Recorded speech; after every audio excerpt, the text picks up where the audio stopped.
Yet everyone. She Ethel Branch Yin She Ni Patwitni Nishle Nakai Bushes Chin Sinajini Dashache Ado Nakai Dashanella Kinthana Kehashche East Canyon Diablo Det Nasha and Luke chapter A She chapter She Deneba Washington Bit Agatit Aitso Shinanish. And it's an honor to be here with all of you. I'm the nation's 13th Attorney General. And today I am joined by Rodriguez Morris, joining us from our Crown Point office, one of our esteemed prosecutors, actually senior prosecutor.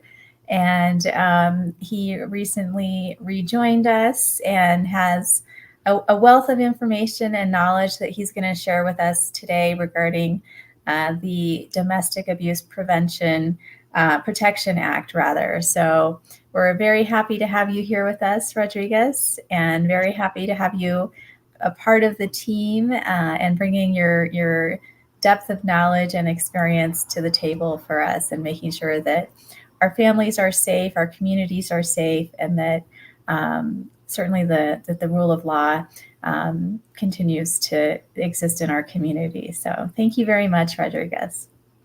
Yes, ma'am. It's good to be here.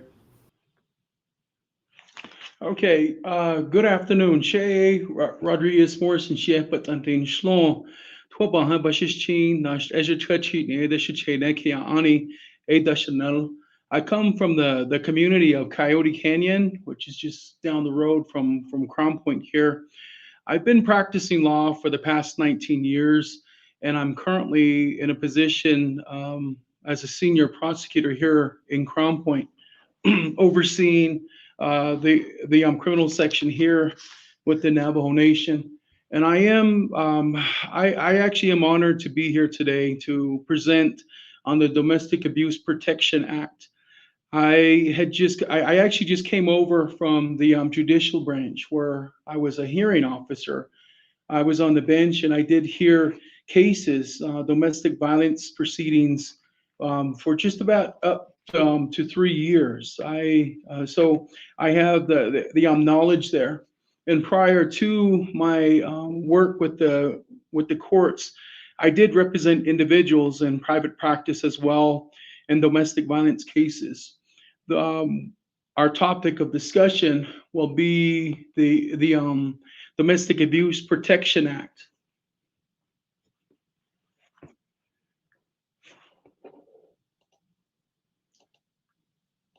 Okay, the actual act itself, the Domestic Abuse Protection Act under Title IX of the Navajo Nation Code, Domestic Relations Chapter 13, was actually signed into law in on July 29th, 1993.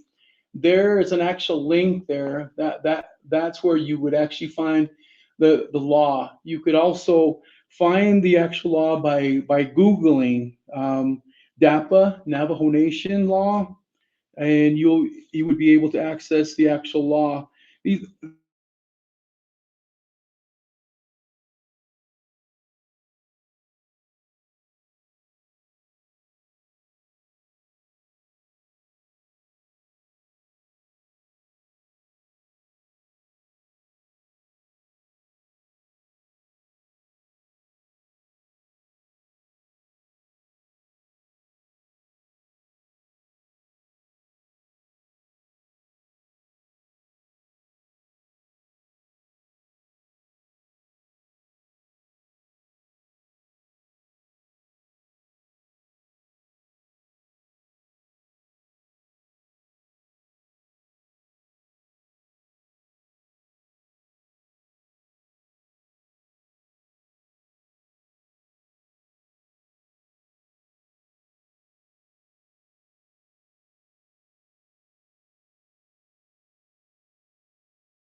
I apologize for that. We normally have these, our internet sometimes goes out here in Crown Point, New Mexico. So if anything, getting back to the actual purpose of the DAPA, the Domestic Abuse Protection Act, it does cover all individuals. It includes men and women or couples who are in female and male relationships, men and men, females as well.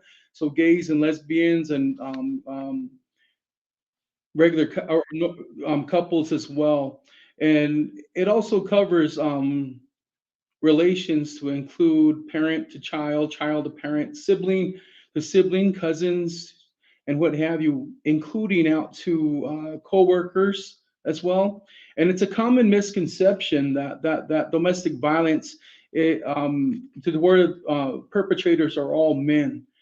In actuality, we sometimes had come across cases to where we had women who were actual perpetrators as well. And so basically, the law, the Domestic Abuse Protection Act, its primary purpose was to protect all Navajo Nation. And when I'm talking about the actual protection orders, as far as the actual protective orders, there are orders that are issued by the court to restrain abusers from continuing to abuse individuals. And such orders that they actually may contain specific orders to prevent further abuse, and they are issued by the Navajo Nation courts, the Navajo Nation family courts. The primary legislative, the intent of this law was to recognize that the illegal nature of domestic abuse, to provide victims of domestic violence with maximum protection from abuse that can be made available under the law, to also establish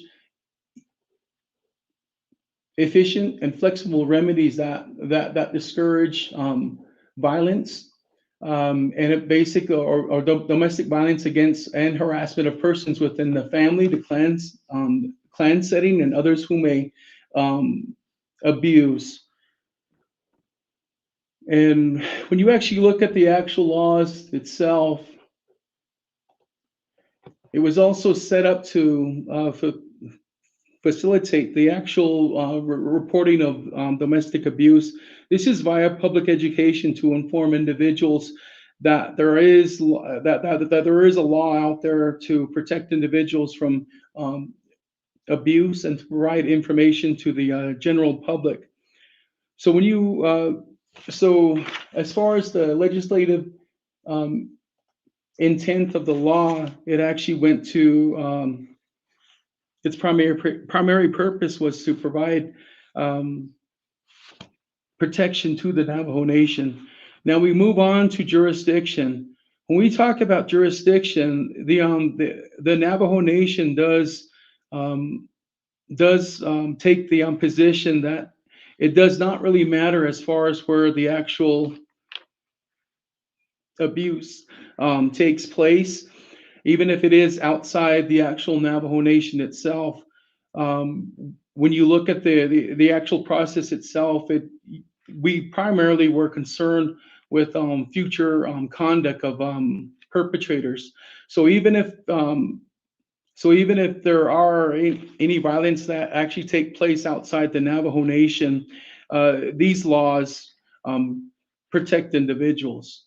And when we look at the actual definitions for, as far as what's covered under the Domestic Abuse Protection Act, the first thing we see here is assault. That's an attempt to cause bodily harm to another through the use of force or the creation of another of a reasonable fear of imminent bodily harm.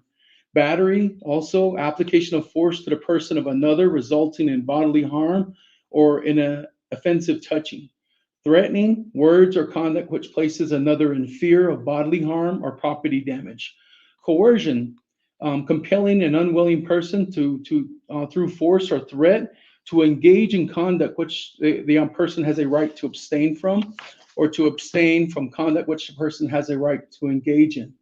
Confinement, compelling a person to go where the person does not wish to go, or to remain where the person does not wish to remain. damage to property, damaging the property of another. Emotional abuse is also covered under this act, using threats, intimidation, extreme ridicule, or to inflict humiliation and emotional suffering upon another. Harassment, conduct which causes emotional alarm and distress to another by shaming, degrading, humiliating, and placing in fear or otherwise abusing personal dignity of another. Sexual abuse, any physical contact of a sexual nature or attempted physical contact of a sexual nature with a person made without the person's consent. Consent cannot be obtained through means of force, intimidation, duress, fraud, or from any other or from a minor under any circumstances. And other conduct that would constitute an offense of tort under the Navajo Nation. And oftentimes we actually came across cases where we included even trespassing and other types of conducts like that that were not specifically covered under the actual definitions of what abuse is. So we did utilize the other conduct there a lot when we issued orders from the actual court in domestic violence cases. Now, as far as victims, the actual victim is any member or former member of an abuser's household or immediate resident area, a person involved in or formerly involved in an intimate relationship with the abuser, or any person who interacts with the abuser in an employment, academic, recreational, religious, or social, or other types of setting. And as stated before, it could be any offspring of an abuser, a relative, or clan member of the abuser, an elderly person, a vulnerable person. And that's how a victim is defined under the act itself.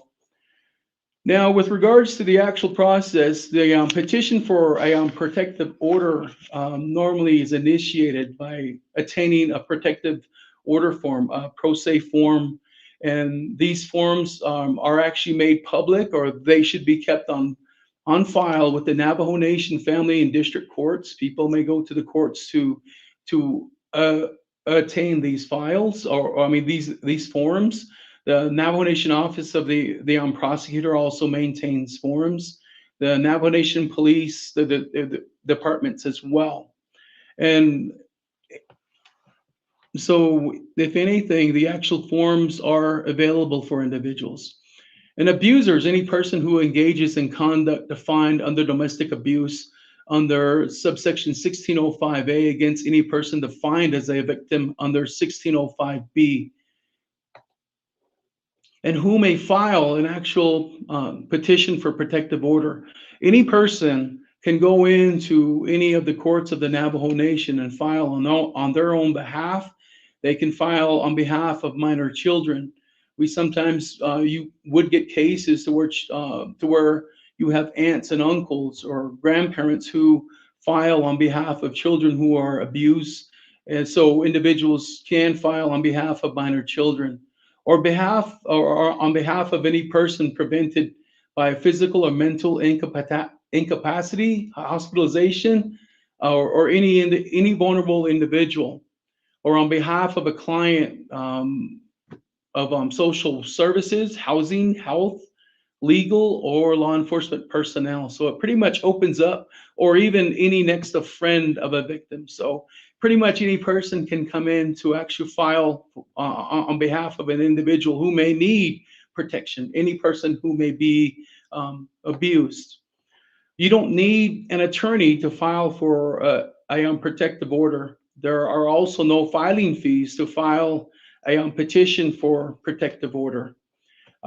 Although individuals may hire legal counsel, and we do have instances where legal counsel does file, but with regards to these specific laws, it allows for common individuals to come in and file with the actual court. There is one other section that allows for the process of filing for an emergency protection order. This allows an official from the Office of the Prosecutor, a Navajo Nation chapter official, or even the Navajo Nation Police can file. They can actually what the law says is the official or officer shall contact a judge by telephone or fax. Now, this is any Navajo Nation judge that could actually act on a specific um, protective order that is filed under this specific section. The official or officer shall record the order with their signature and certify the writing and a verbatim transcript of the judge's order. So basically, this is all done verbally, but it has to be deduced to writing. And a copy of the order shall be given to the protected party and to the restrained individuals. So these emergency protective orders expires no later than the next business day after it's issued. But I've really never really seen this done where you have an official, a Navajo Nation prosecutor, or a police officer filing on this specific section. I think with regards to this section, I believe that the courts would be concerned as far as what they would call ex parte communication, where judges refrain from having contact with individuals outside of court settings. So if anything, but this is on the books, this is how it actually can be done. And I can see as to how this specific section can be utilized, especially where we have longer holidays and we have time of work with the courts are closed. And I'm surprised that this section was never really used throughout the pandemic. The courts at certain times, especially during the curfews and the actual lockdowns. Now, by law, the Domestic Abuse Protection Act, or these DAPA cases, are supposed to have priority on the actual docket, meaning they're the ones that would be heard over all other types of cases. And just primarily, it depends on how the court sets up their actual dockets, but they primarily try to push these court cases through. And through the pandemic, we actually did. We continue to hear our cases, and the court had set for these matters to be held within the actual timelines itself.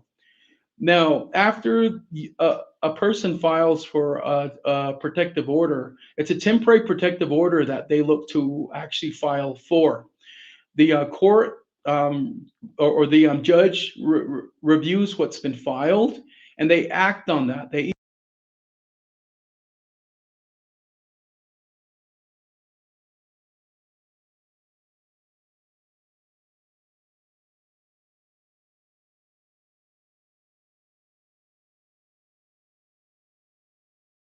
exclusive possession of a home.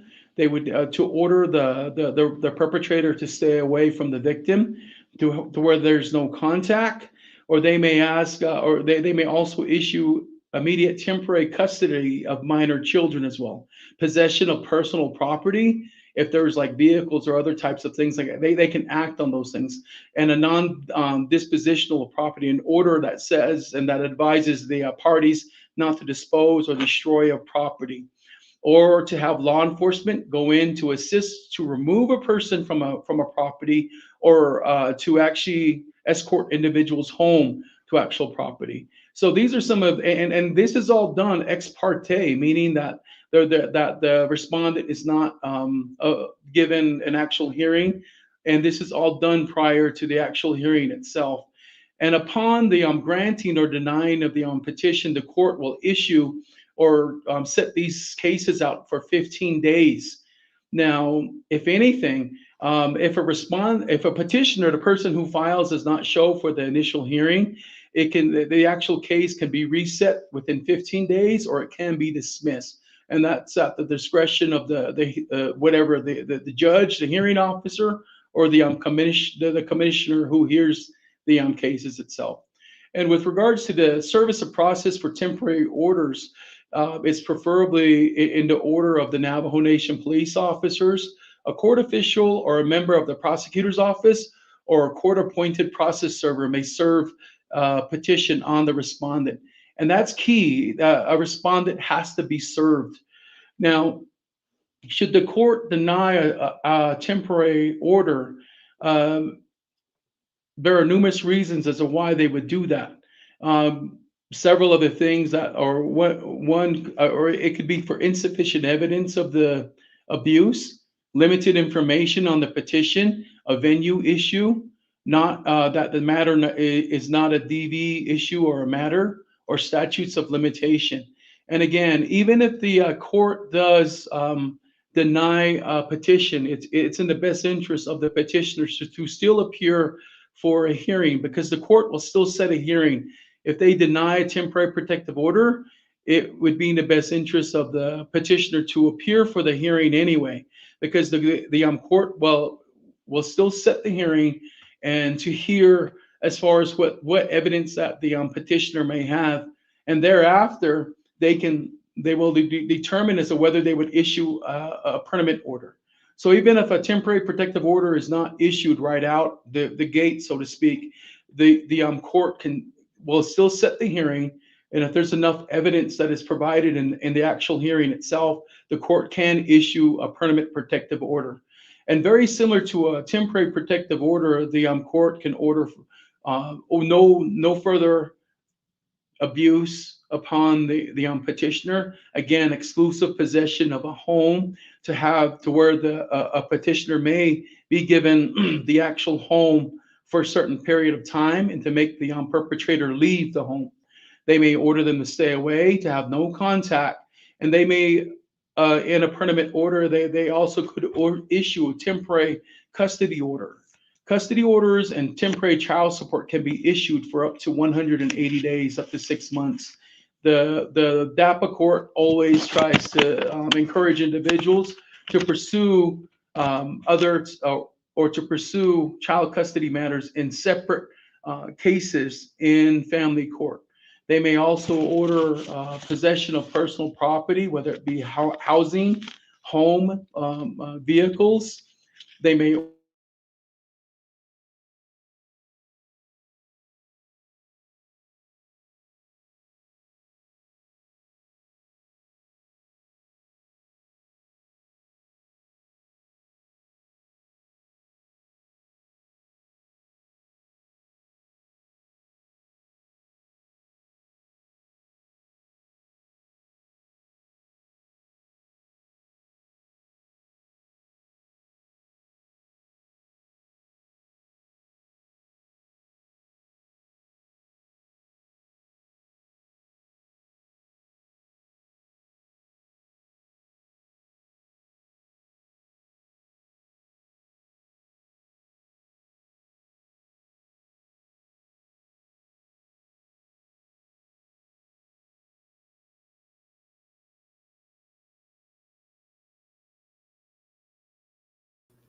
Hi, everyone. I apologize. We're having technical difficulties.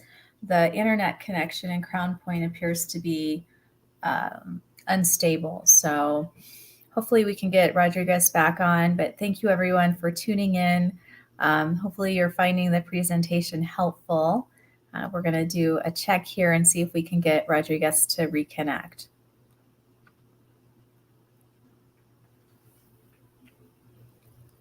Oh, it looks like we're having difficulty connecting.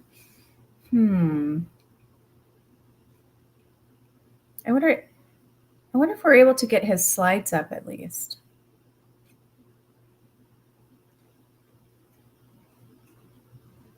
Okay, we're going to try this again. Give us a moment.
Hi, everyone. My apologies. We're not able to get Rodriguez back on.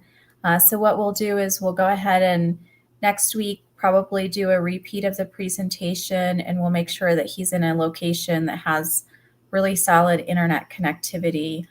So again, my apologies that we had a disruption today, and we'll go ahead and make sure that we correct that for next week.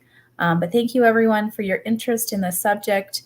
And hopefully, oh, there we are. There he is. Excellent. Rodriguez, I was just going to shut us down. If that happens again, just FYI, you can jump on via your phone. That Okay. might be, yeah. But I'll hand things back over to you. So we did lose your sound a little bit before we lost everything else. So maybe if you want to backtrack a little bit. All right, I apologize for that. We have really bad internet out here in Crown Point. It goes off and on at times. So, but getting back to our discussion, I was just going over the actual types of cases that were noted to be filed mistakenly in DV cases. People bring probate matters, child custody cases, land disputes, grazing disputes, employment cases, ethic cases.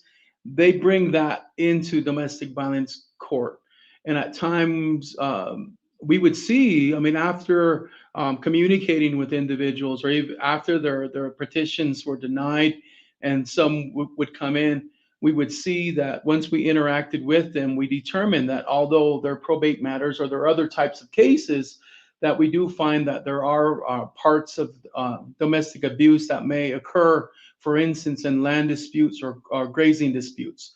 Then we would focus in on those specific abuses, and at times individuals were granted protective orders, and in other instances they were advised to go over to the appropriate courts. The Navajo Nation Domestic Abuse Protection Act also has domestic Navajo rules for domestic abuse proceedings.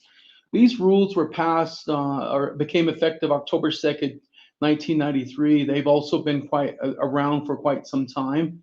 The rules were actually passed to provide speedy, informal, fair, and adequate procedures to remedies for acts of domestic abuse, and they were to be liberally um, interpreted in the best interests of individuals. The proceedings are pretty much informal. When you look through the rules itself, it does go to the fact and it does state that the rules are informal.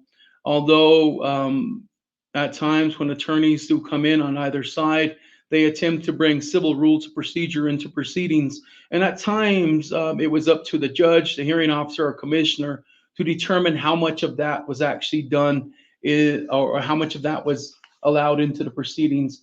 But the proceedings are pretty much informal, and we used to encourage individuals just to use common language and not try to worry about how they would present their actual cases. And it allowed for open discussion between the whether it was the judge, the hearing officer, or commissioner with the actual parties, where you have the individuals hearing the cases interact and actually ask questions in the proceedings itself. And again, a service of process per the rules also state that it has to be a Navajo Nation police, court official member of the prosecutor's office, or court appointed process server. Now, that's where we used to run into issues. There are some private process servers, but they do charge. Individuals can hire their own private process servers to locate and serve individuals, but there were issues there. Not many people could afford the actual fees itself. But the courts, to my knowledge, at the time that I was getting ready to leave the actual courts, we did there was funding that was available where people could ask for the courts to pay for private process servers. So it would be incumbent upon individuals who can't afford private process servers to determine as to whether the court may have money for that. And other means would be by certified mail, and of course the specific section also refers to the civil processes of service of process as well. There is also always the option of using the peacemaker's court or the hajonja not. If anything, we were always encouraged to always consider utilizing the peacemakers court. And then a lot of the times after proceeding with the or commencing the hearing and proceeding into the hearing itself, after interacting with actual parties, there are there were times that we referred matters to peacemaking, and that was giving regards to the fundamental laws of the Navajo Nation, the Hajojic Echo way of doing things, by use of Hajonto Ke to address Huachua and Nahute. And of course, this goes back all the way to the Navajo teachings of the Naye. These were in our history or in our understandings. There was a time that they stated that there was different types of monsters, different things that actually plagued the Navajos, and to include domestic violence, societal issues. We actually see that specific Naye is still with us. Alcoholism, drugs, crimes. Those are different types of Naye, and they were. If anything, when you go back to the traditional telling of the actual stories of what made Navajo Navajo, there was a time that they stated that during those times that certain Naye were allowed to remain with us, to include hunger, lice, sleepiness, poverty, jealousy, laziness, and anger. And of course, in this day and age, we have our own different Nayes that we're dealing with, including abuse of drugs, alcohol, domestic violence. And if anything, in our tales, they say that the Naye were spared to allow for the Navajos to learn from interacting with these Naye. And we, as far as domestic violence goes, that's also one of the Naye that we are dealing with in this day and age, and how we interact with these specific issues we have, these societal issues. Individuals can learn from actual dealing, for instance, with domestic violence. They can come away and they can actually come away and grow from the actual experiences itself. So the fundamental laws are what we're always encouraged as far as our interactions with hearing cases. Now, the types of relief or the things that individuals can attain or from the courts include, for no further abuse, as stated before, to order a respondent to commit no further acts of abuse upon the petitioner, family members, or individuals that make up their family home. Exclusive possession of homes. Even if the respondent was the one who was paying the bills or the property belonged to the respondent, if the petitioner also shared that home, they could ask for the actual possession of the home due to abuse. Respondents can be ordered to stay away from petitioners, from the victims, to have no contact with them. Now, this includes everything from actual actual text messaging to actual contact by phone, by third party through social media. The court could also order respondents to provide alternative housing if need be, to include lodging or new rental, or even housing through like hotels, temporary housing. Child custody can be also ordered temporarily for up to 180 days, to include visitation, support, payment. And I see that we have, okay, oh, it says ask a question. I'm sorry. I thought we had a question, but these are some of remedies that individuals could actually ask for. You can individuals can ask for monetary compensation. This could be for to include restitution, money that's spent to drive to the court to file, and actual damages. Though individuals can ask for actual damages. Possession of personal property. Sometimes people share vehicles, they share other types of property, and if anything, the actual court can issue orders on that. Non-disposition of properties, to order individuals not to destroy or sell property that may be of issue. Counseling, to include domestic abuse counseling, marriage counseling, parenting counseling, substance abuse counseling for both drugs and alcohol. Payments and costs of counseling also is what they could order a respondent to pay. law enforcement supervision to return to the residence or to remove individuals at any or individuals from homes. Court fees, of course, and security bonds. They can order individuals to post security bonds to abide to actually abide by the orders of the court. They could make them. They could make or make them post oaths, and there are numerous things that they could make them do as well, including other types of relief. The courts may also, other types of cases that the court normally dealt with was also domestication of foreign protective orders, to where the court did um, address or accorded comity to other orders that were issued by competent jurisdictions from other tribes or from others from states as well. And these were other types of cases that the court um, actually addressed under the Domestic Abuse Protection Act. There are times that respondents or individuals who are brought into court could also file counterclaims, and the court at times will issue mutual orders. However, it's upon a respondent to file the appropriate pleadings to request for mutual orders in answers and also in counter petitions. As a part of the proceedings itself, all the address information of the petitioner are most likely or are to be held in confidence, meaning that it's not disclosed, and that's what's encouraged. Now, with regards to civil proceedings itself, the actual cases, the Domestic Abuse Protection Act cases, are civil proceedings, but they can run alongside criminal proceedings as well. And it's encouraged to educate individuals as to how to interact with the civil and criminal proceedings and how they may cross over, and what individuals could actually do to oversee those, to see that their cases are handled appropriately. For violations of protective orders, you can have hearings for order to show causes. Respondents for violating of a protective order could face fines or jail time and criminal charges, where the prosecutor's office can file charges for interference of an actual court order. Other types of hearings that sometimes come into play. Sometimes the courts will ask to rehear these cases at different times to review the progress of cases, or there may be hearings to amend the permanent orders, or to ask for to review the conditions and to ask for extensions, or dismissal hearings of permanent hearings.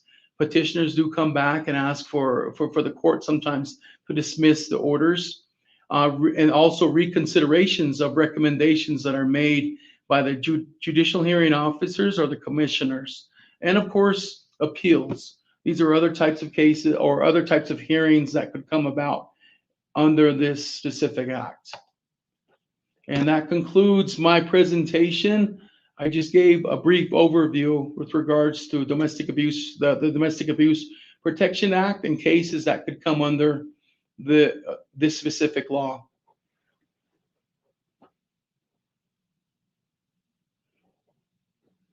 And I see that I lost, I guess there were no other individuals that were online. Rodriguez, thanks so much for that great presentation. I guess to recap, are there like 3 major points you want people to remember from today's presentation? I would say that just to the general public, that the actual processes, they may seem to be very quite complex, but if anything, it is set to where just general individuals without really limited legal knowledge can come in to try to get relief from the court. And I encourage individuals to actually go through that process. There are people there within the court system, within prosecutor's office, within the law enforcement, that could assist them in the actual filing process and proceeding through the actual processes of the court. So I encourage individuals, if you if you believe that you are abused, that I would encourage you to seek out help. The actual help is there for you, and do not get discouraged just by the laws and all the actual procedures. So we do have some victim advocates, which is kind of relatively new for the Office of the Prosecutor. Rodriguez, are they folks who could serve as a resource to members of the public who are trying to navigate this process? Yes, the Office of the Prosecutor does have victims advocates, although not all the districts have victims advocates, but we do. There are other advocates either with law enforcement directly or through social services, and then also with the hospitals. So there always are different victims advocates, but we do have them with the Navajo Nation, and that the Victims Advocate Program is a good program for individuals that may not know how to navigate through the actual processes. And I would encourage individuals to reach out and speak with these individuals should they need their services. Great, wonderful. And so if you want this assistance, you can always call the Office of the Chief Prosecutor in Window Rock and request assistance. And if there is an advocate in your district, then we can connect you with that person. If not, then we should be able to help you from our central office. Oh, yes. Yeah. And I don't have the phone number at the tip of my fingers, but Rodriguez, do you have a good number that folks can call? We have a question from Melissa asking if there's a 24-hour hotline. So I don't believe that the phones are manned 24 hours, but certainly if you call outside of business hours, you should get a return call. All districts have actual numbers, and I believe our cell phone numbers are connected in to our main lines. For the Crown Point district, it's 505-786-2101. That line connects to my cell number as well. We have issues there just due to cell service on the Navajo Nation, but if anything, it would be also with law enforcement dialing 911 or calling in through law enforcement, and they'll make the actual connections. And that's how we have it here in Crown Point. If they need to contact me in the middle of the night, they do. I have dispatch that calls me all the time. So great. Let me see if I can pull up the number for the Office of the Prosecutor. At the very least, you could call the Department of Justice at 928-871-6343. Again, that's 928-871-6343. And we are actually working on a new web page for the Office of the Prosecutor to make some of this information more readily available to the public. It's going to be really designed to be user-friendly. So do look for that in the future. And but in the interim, again, you can contact the Department of Justice directly, or I'm going to go ahead and pull up information that should get you right to the Office of the Chief Prosecutor here in a moment. Let's see. And Rodriguez, just to give a sense, how many of these cases are typically in the system at any given time? within the actual court system itself, you would have, on average, I think any court day, they have anything going from, I'd say, about 25 up to 40 cases on the docket. And what you run into there sometimes is one of the biggest issues is you have service of process. You may have that many cases on the actual docket, and sometimes you may only hear 5 cases that have been served. So that's where you run into a lot of issues. So the court tries to set those 15 days out at a time. So they do what they can. So it just really depends. And sometimes we have a influx of where service of process is effectuated, then you can have up to maybe 15 cases that you'll handle at one time. So it varies, but as far as statistics goes, it's in the hundreds per month. Wow. Okay. And so the phone number for the Office of the Chief Prosecutor there are a number of phone numbers you could call actually to reach that office. One of them is 928-871-6621. Again, that's 928-871-6621. And let's see here. A number for directly to the victim and witness advocates in the Window Rock office is 928-206-6124. Again, that's 928-206-6124. Okay, I think that helps us close things out today. Rodriguez, is there anything you want to share, any final thoughts you want to leave our listeners with? Again, I would just say that if you do have any case or anything that goes before the domestic violence court, if there are anything that branches over to the criminal side, if you know there was criminal conduct, plan to or look to meet with your prosecutors as well, because as I stated, those cases coincide with the criminal cases as well. So I would just encourage individuals to also meet with your prosecutor to see your district prosecutor to determine as to whether there's any assistance that they could provide for you as well. Great. And oftentimes these situations will escalate over time as well, right? And I know recently the prosecutors have received training in strangulation cases, things of that nature. Any parting thoughts you want to leave with potential victims in terms of the need to report and ensure that they have protection? And again, it's all if you look at even like with some of the newer laws that have come out with the Navajo Nation, it's all victim centered. You look to the victim to assist victims. Oh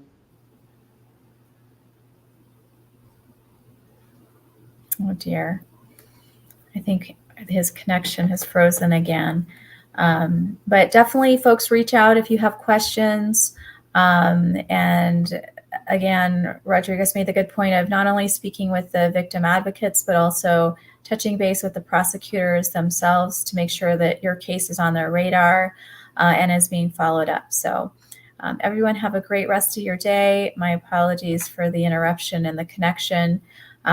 We will work to make sure that our future presentations don't have these challenges. But again, thank you for your interest. And if you have any questions, please follow up with us. Reach out to the phone numbers we provided, and we're happy to assist. So everyone have a great weekend. Go ahead.